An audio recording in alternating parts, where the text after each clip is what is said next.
Welcome. This screen show is going to be about publishing your first book.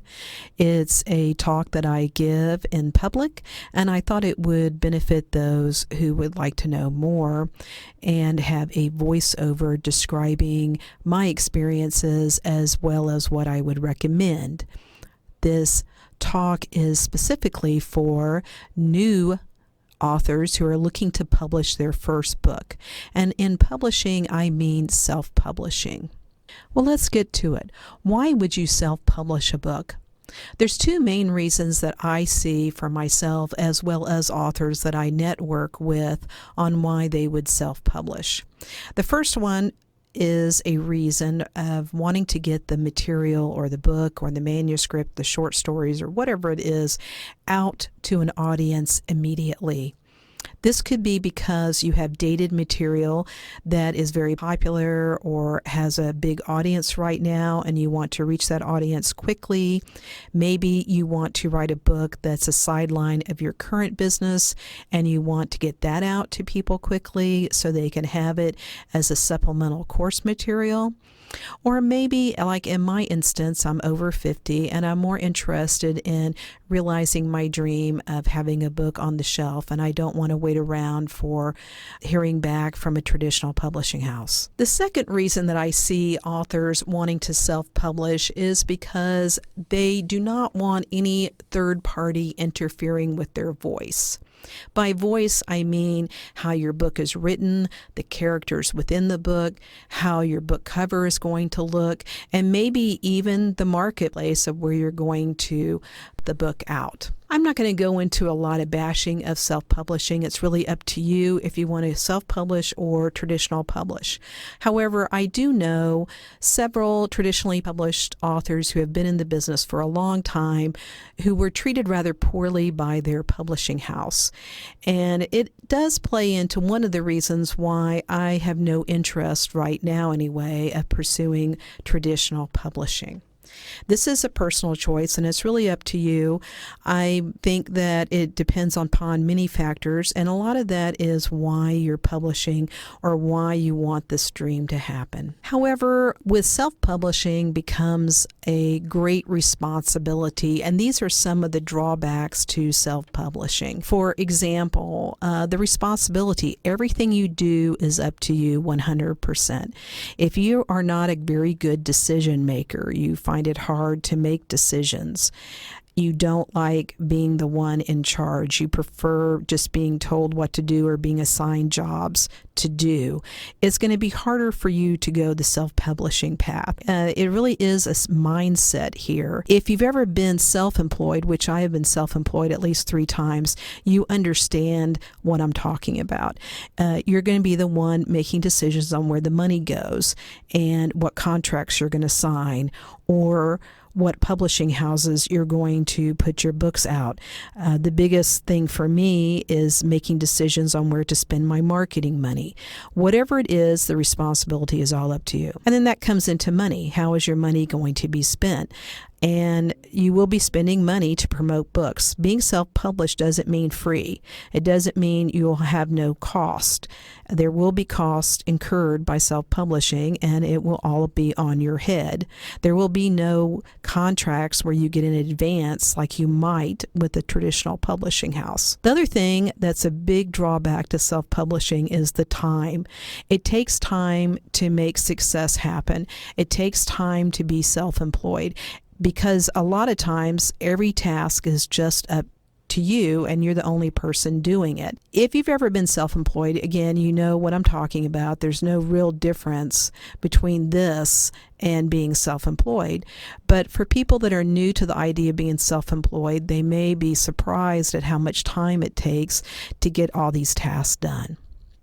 The good news is that your first year of publishing will probably be your roughest, and every year will get better and better because you'll learn and you'll make less mistakes.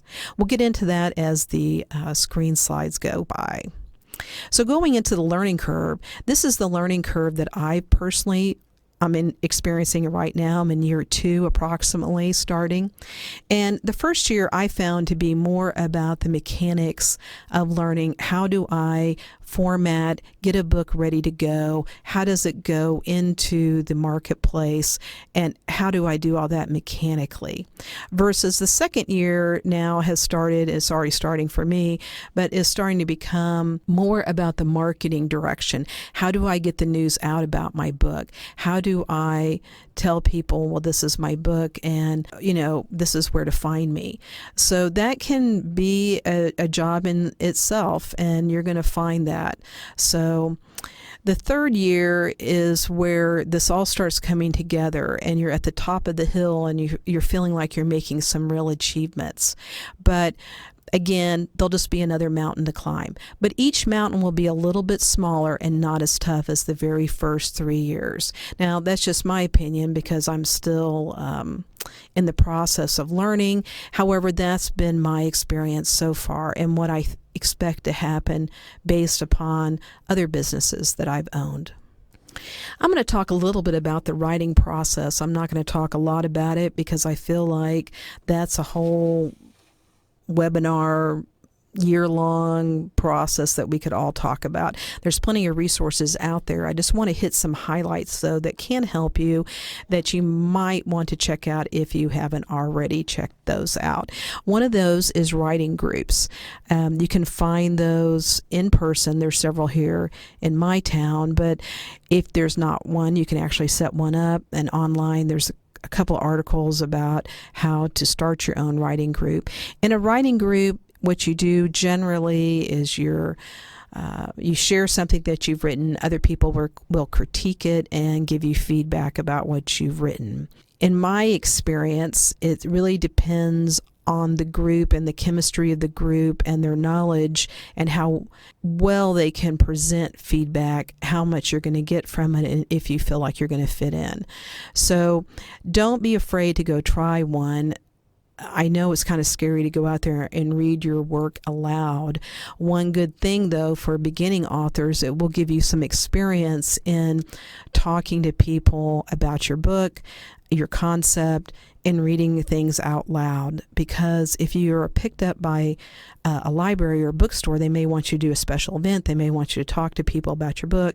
They may want you to read a passage to the group. And this is kind of a good getting over the scary part. However, having said that, there are some writing groups that can be extremely rough on newcomers to the group, and you may just not feel like you're fitting in. And that's okay, too. You don't have to stay involved in a place and be beat up if you don't feel like you want to stay there. Another possibility is online writing forums. I've got a few that are on the auxiliary sheet that goes with this slideshow program, and you can go online and go to online writing places and share your writing and get critiques and feedback. My only thing about online writing groups is you need to be very careful of how you share your information. It can be stolen. So there's got to be some sort of safekeeping method in the group of where your work that you're working on cannot be easily lifted or taken for nefarious purposes. So just keep that in mind. I'm not saying that the writing groups online are bad. I'm just saying you need to understand how they work and how they provide any protection against this. Beta readers provide reader feedback. They're people that will read probably a final rough draft. It's a complete story generally. It's not segments of your story. It'll be a complete story from front to back, and they provide feedback. Now, I have something on my blog, ByrdNash, ByrdNash.com, that reviews several programs online that does this. I prefer the program called Beta Books. I've tried doing this by sending out PDFs, and I've tried other methods like sending it to people's Mobies and trying to get feedback, and it has never worked. The best way is to really use a program that manages your beta readers and your beta feedback. There's online programs that I also recommend. One is Grammarly and the other is Pro Writing Aid. I am using Grammarly, the Pro version now. I highly recommend it. It is definitely different than their free version. The free version does not show you all the bells and whistles. Writers seem to prefer the pro writing aid. It might be a little bit better for creative writing.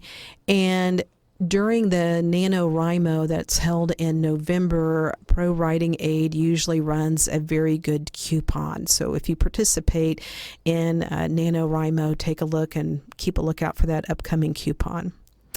And yes, you do need to consider paying for some sort of editorial or proofreading.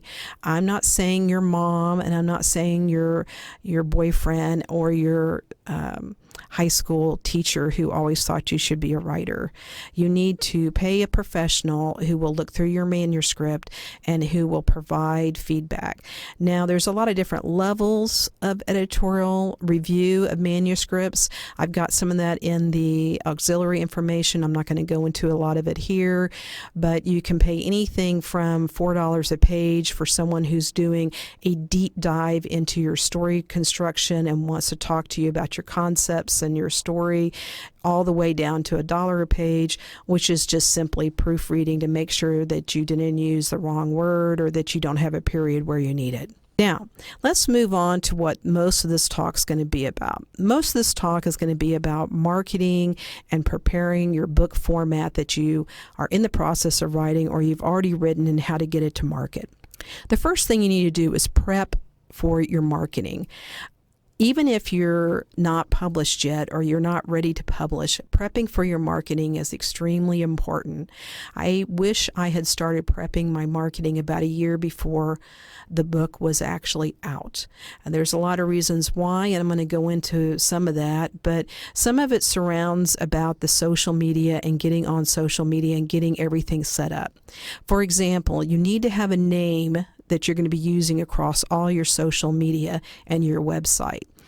If you're going to use a pseudonym, then you need to know what that pseudonym is. And if you're going to use your real name or your pseudonym, you need to know if it's available. Is it available as a domain name? Now, what a domain name is, it's simply the name/address of a website. So Amazon.com is the name of a website. That's the name of a domain. And you can search for domains and see if they're even available at namesilo.com. And they're also the group that I recommend for parking your domain. Parking means that you've bought it, but you haven't started using it. And I recommend that you get your domain parked as soon as you possibly can, as well as getting all your social media names taken care of. So, for example, my name is Byrd Nash, B-Y-R-D. I saw that it was available as a domain, so I have a website, birdnash.com. My Facebook, though, was not available. I could not use the name Byrd Nash, so I ended up using Byrd Nash Books. On Instagram, I'm Byrd_Nash, and on Pinterest, I'm Byrd Nash, and on YouTube, I'm Byrd Nash. You need to take a look at all these social medias and get that locked down early on, because even though you haven't published your book, when you're ready to publish, you don't want to be surprised that someone else has now suddenly parked a domain using your name, and you thought, oh gosh, I thought I could always get that. No guarantee that you're going to get that. If you can't find your name as a domain, you can use it like I did, Byrd Nash Books. Some people do a Byrd Nash Author, Byrd Nash Writer, Byrd Nash Fantasy Writer. Just keep it as simple and short as you possibly can, something that's easy for people to write and type, and make sure that when it's in all lowercase, all your name put together doesn't make a naughty word. You'd be surprised. I mean, remember, when it's a URL on a website, everything will be put down as just a string of letters. So just make sure that it looks okay. Now, one of the other things that I recommend is setting up a basic mail service when you get your website set up. That's called MailerLite. MailerLite is free for under 1,000 subscribers. I prefer it over MailChimp. I think it's much easier to use, much easier for beginners to use, and it integrates into websites like that are WordPress. Now, going back, I use WordPress. Other people use other types of website platforms like Wix. I just personally prefer WordPress. But when you do WordPress, you can pick a theme. They have free themes or they have paid themes, and that's just the design of your website. If you do pick a theme, all I want to remind you to do is make sure that it's mobile compatible. About 3 or 4 years ago, the record was about 50% of people searched using a mobile phone or a tablet, and that's now up to 80%. Most likely, someone will find you and it will be on a mobile device. And if your website is not mobile friendly, you just lost a visitor. So once you get your website up and running, the main reason to start it so early is so you can begin an email newsletter. You may think, well, I don't have anything to say. But what you need to do is start collecting emails of people who would be interested in you or your book. Why? Because you cannot rely upon always having that Facebook page. You cannot rely upon always having that Instagram account. You can't always rely upon having your Twitter. Why? Because you could get hacked. I know of at least 5 people that got hacked on those platforms and they lost their account.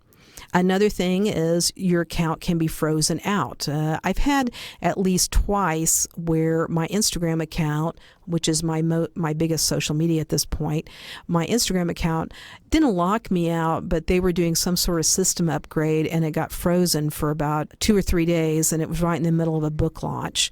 That did not help me. So you want to have this newsletter where you can reach out directly to your fans and let them know what's happening. There's other reasons for having a newsletter. One of them is to form what they call a street team. And a street team is just like your inner circle of your most diehard fans who would be willing to help you do a book launch by leaving reviews and recommending you via social media. The bigger you can get your street team, the better your book launch will go. And again, I wish I had worked on that a year before I had actually come out with my book. If I had done that, I would have had such a great response from my first book. As it is, I live and learn. You make mistakes, you move on. But I'm just sharing that with you, why this is so incredibly important. Another thing about newsletters is you can do what they call a newsletter swap. So if you write historical fiction, you can find another author who writes historical fiction, and they might want to swap their newsletters. Now, what that means is they don't give you all the email addresses of their newsletter, but they will share on their newsletter your book and a link to buy your book, or maybe a link to join your newsletter.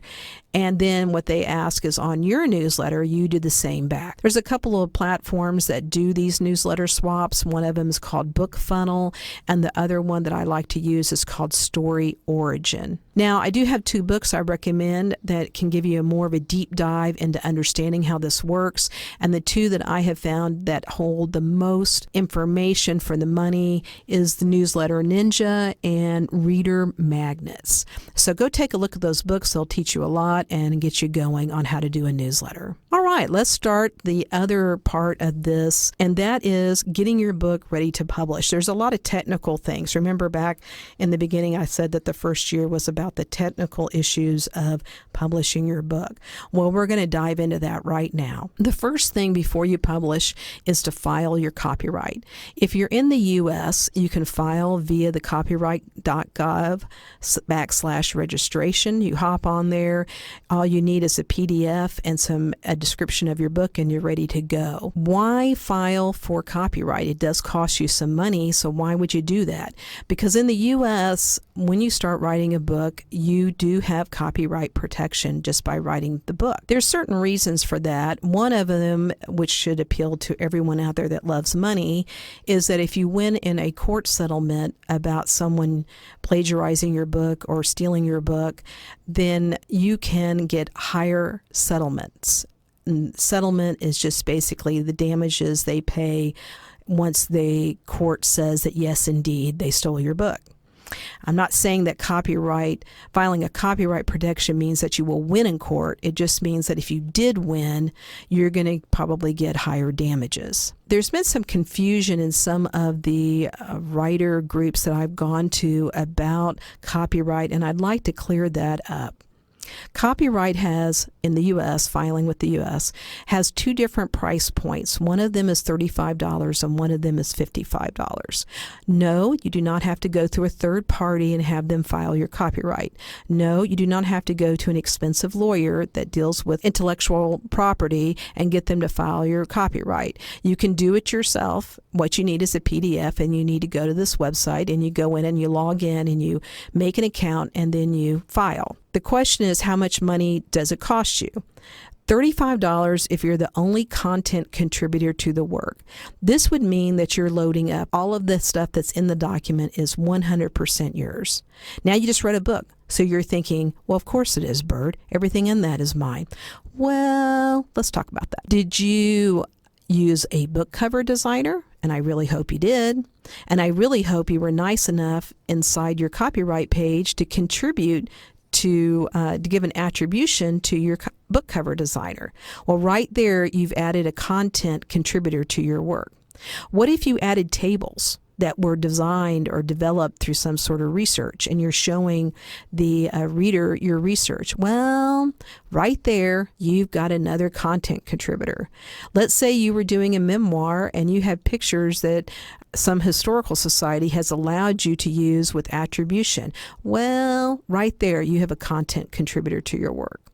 So when I file a copyright, I go with the $55 because sometimes I have little embellishments. Those are little artwork, little pieces of artwork inside my books, and I also attribute to my book cover designer. Now, I've shown on the next screenshot that it is indeed, yes, $55. And for those who have not been with me at some of these conferences, you may go, well, why'd she show that? Because again, there seems to be some mix-up and people giving false information that copyright costs more than $55. No, it doesn't. There's the proof. Go look, go log into government and file your copyright, and you shall see. All right, next step on before you publish. You will need an ISBN number. This is simply a unique number which identifies your book. Now, when I say your book, I mean your book format. So you will need an ISBN number for your ebook. You'll need a different one for your print book. And if you do an audiobook, you will need a different one for the audiobook. So that means for one book, you could have up to 3 ISBN numbers that you need. That's why the $295 for the 10 is the better package to buy. Do not accept Amazon's free book ISBN. Why? Because if you do that, that means Amazon owns that ISBN number.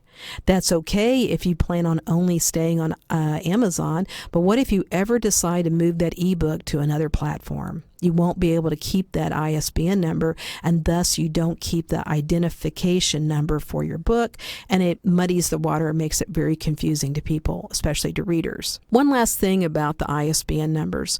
Again, some of the writing conferences that I've gone to, there's been some confusion. Only one company in the United States issues ISBN numbers. That is Bowkers, BOWKERS.com.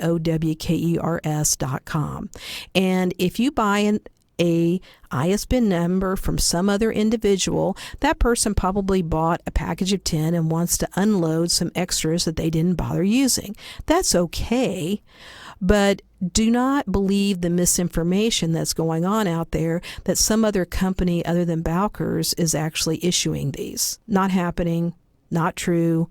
Go look at this website. You will find that what I'm telling you is the truth.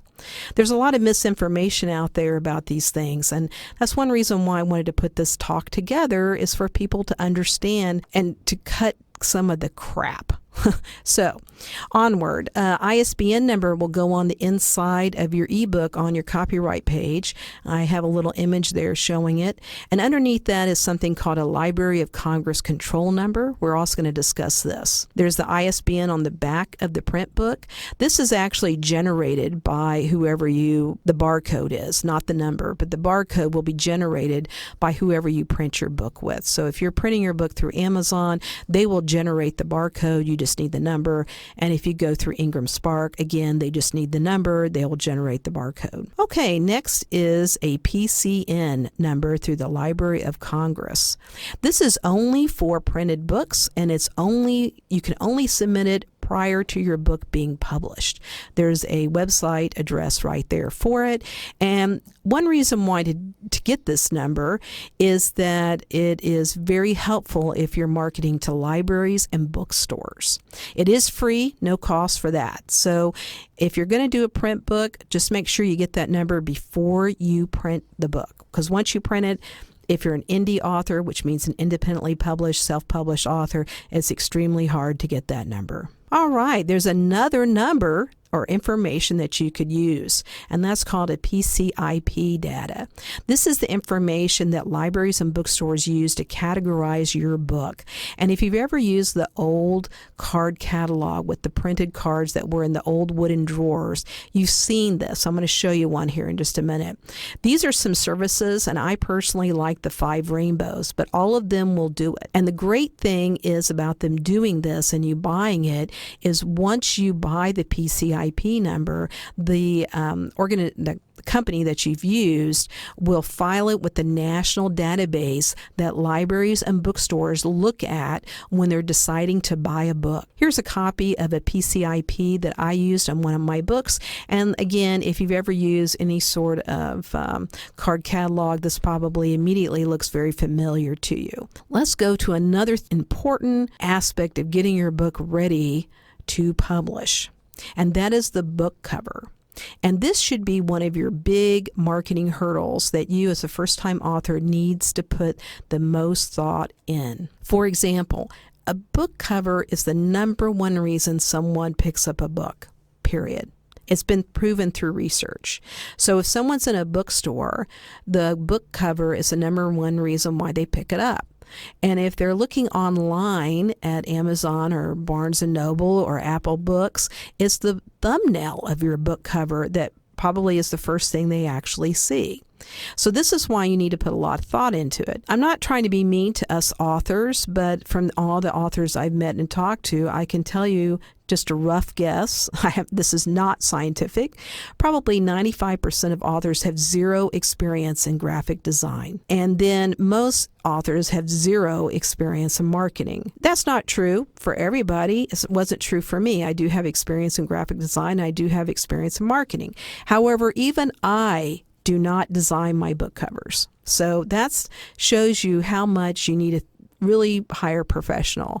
The couple of the reasons why is authors are often just too close to their own work. I know that has happened to me where I'm so involved in my story I can't even think clearly about the genre or what would be appealing to people to see the cover, and I have to do a lot of thinking before I make a final decision. When you buy a book from an experienced book cover designer, you're buying their experience, you're buying their know-how, what type of fonts work, what your genre is doing right now in terms of book covers, what is appealing to readers, and depending on who you use, I would definitely look for someone that is designing book covers for your genre. So if you're science fiction, you need a science fiction book cover designer. If you're a chick lit, then you need someone who does chick lit covers. If you're mystery, you need someone who's very familiar with the mystery genre.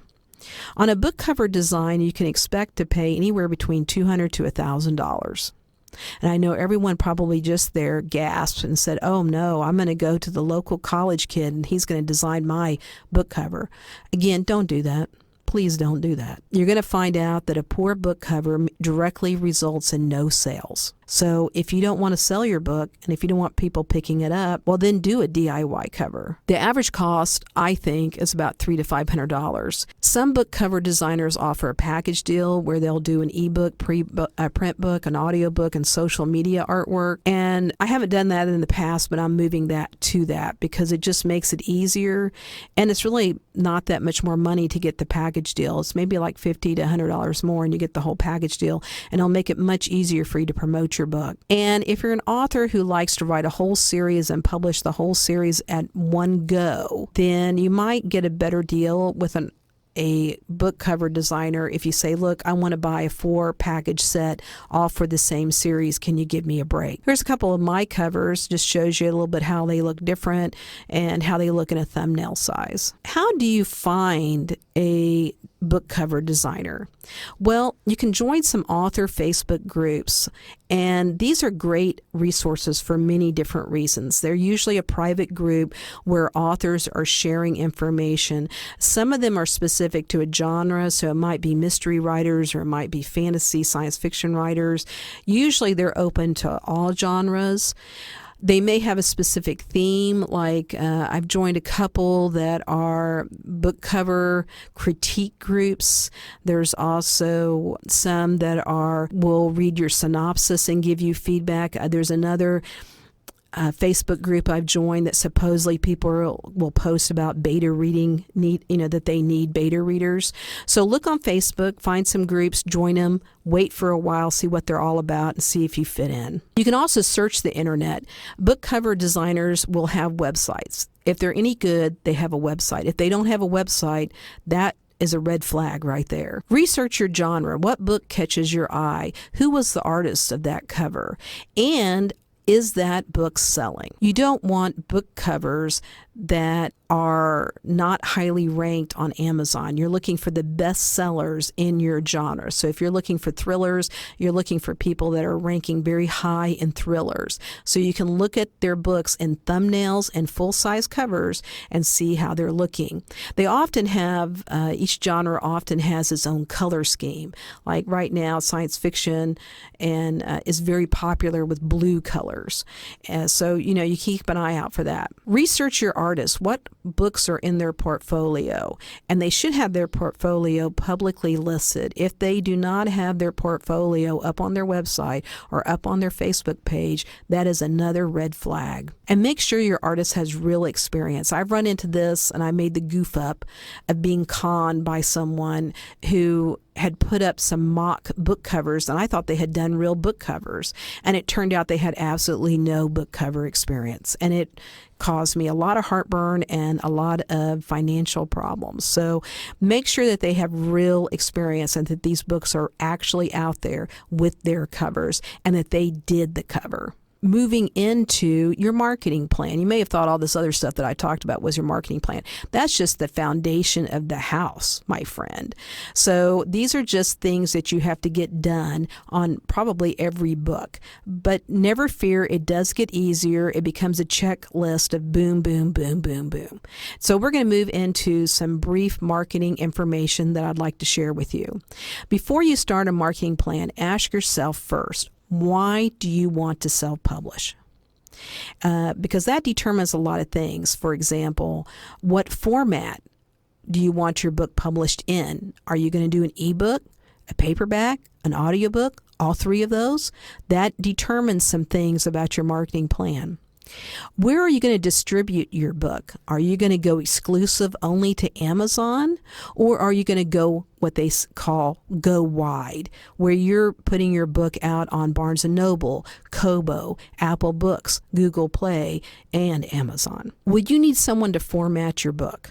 And by format, I mean put it into the format needed to publish it. And I'll go into that in the next slide. And what is your marketing budget to promote your book? You may be thinking, my marketing budget's $20. Okay, it's $20. Just be honest with yourself. If you have a $20 marketing budget, then you're going to have to do a lot of footwork. You're going to have to invest more time. Time is money. So if you have money, you can invest less time. You can pay people to do certain things like design book covers and formatting your book. But if you don't have that money, then you're just going to have to pull on your boots and do it yourself. Now, I asked, where were you going to distribute? And there's three main places to distribute as a self-published author. There's Kindle Direct Publishing, which is called KDP, and that becomes an Amazon ebook or an Amazon print book. If you want to do an ebook, you have to produce that in a Mobi format. And if you want to do a print book, you have to submit that in a PDF format. There is no cost to you to submit to KDP. Period. So if you know someone or some organization is trying to get you to cough up money to them to self-publish your book, I'm not talking about traditional publishers, but if there's someone that says, no, we'll help you publish your book, and oh, by the way, can you pay us $3,000 to do that?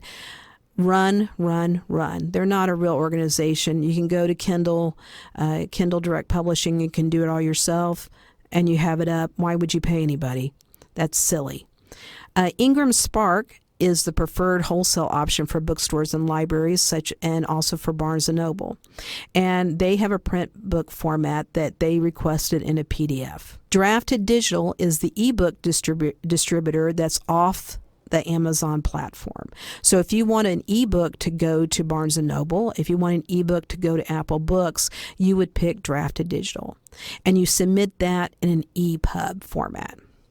Now, you may be going, I don't know what an EPUB is. I don't know what Mobi format is. I don't want to worry about that.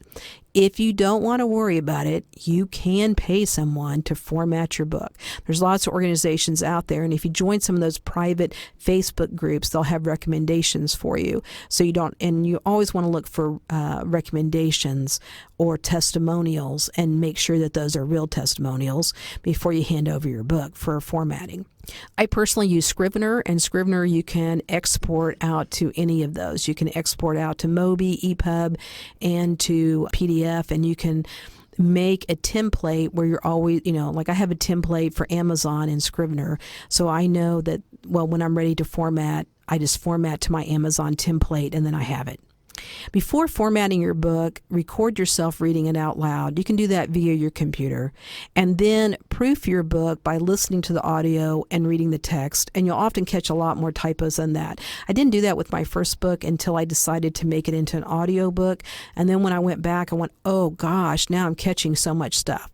So it's almost like you become your own writing critique group. When you hear it, it sounds very different. Another thing you can do is you can format your book like into the PDF that Amazon and Ingram Spark requires, print it out, and then look at it again that way. Every time that you look at your book in a different way, you'll start catching stuff that you didn't catch before. All right. Now we're getting towards the end of my talk here, and let's go with the book launch checklist that reviews everything that we've discussed. You've got all your legal stuff has been filed. That's your copyright, your ISBN, that's your Library of Congress number. Your book has been proofread many times. You've gone through maybe a critique group, you've gone through beta readers, you've paid a professional editor, you recorded it and listened to it. Your book cover, you picked a professional one, you like it, it's ready to go, it fits your genre. Your book text is formatted and looks good. Maybe you did it yourself, maybe you paid someone, but you've gotten a proof back and it looks great. You have a price strategy for your book. I'm not going to go into that in this talk, but there is some books on Amazon called Book Launch or Launching Your Book, and they can give you some more details about that pricing strategy. And you have written a compelling description about your book that you'll be using on Amazon that uses keywords or strings of keywords that accurately describe your book and that is legal to use on Amazon. And what I mean by that is not legal for you in your description to use the names of other popular authors. So I can't say Harry Potter readers will love my book in my book description. And take a big breath and let it out. This is your first book. You will make mistakes. That's all okay. I made mistakes. No one's perfect. The first book is definitely a learning curve. The second book will go easier. The third book will go easier. You'll get better at it.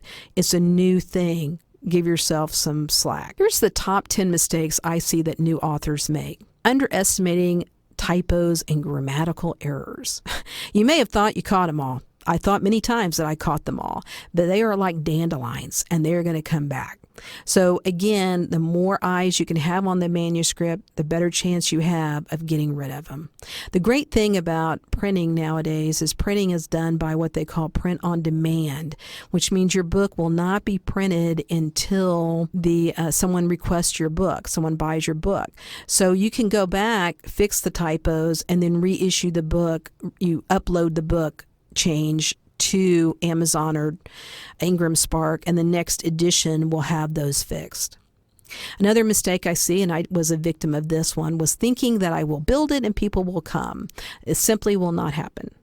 You can write the most excellent book in the universe, and unless you have a marketing plan in place, this will not happen. Thinking you can wait on marketing because your book isn't published yet. This is a big problem. Do not think that. I thought that, and I'm in marketing, I didn't think there was any sense or reason to start building a newsletter list. And if I had done that, my book launch for my first book would have gone so much easier. Not setting a writing deadline because, you're self-employed, you'll get around to it. No, you need to start setting writing deadlines. If you're serious about writing and serious about getting your book out, I know you may be working, you need to set a deadline, even if it's 500 words 3 times a week. Deadlines will help you. They'll help you achieve things, set them small and manageable, and keep working up. But having a writing deadline is a necessity. Having an arrogant mindset that they know best and so ignore good advice. I want to share a story with you of a friend of mine who I know he won't mind me saying this because he said it himself publicly on my podcast, which is he thought he would write a 250,000 word high fantasy story and sell it in one book. And he had many people tell him that is a very bad idea. And he said, no, I'm going to do that.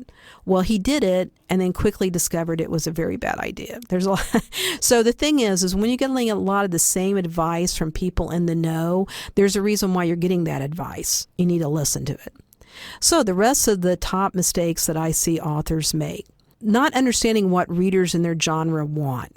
If you are writing a book, let's say that is a sweet romance, which means it's a clean romance, there's no sexual content in the book, and you don't understand that readership or what those readers really want, then your book's just simply not going to sell. To a certain extent, you do need to understand the genre that you're writing in. If you're writing a cozy mystery, but you're writing it like thriller writers write it, well, that doesn't fit the cozy mystery genre. So you need to understand that. Using an ugly amateur DIY book cover, no more I need to say about that, I hope. Picking a cover designer who doesn't know her or his stuff. Go back and look over the slides about that.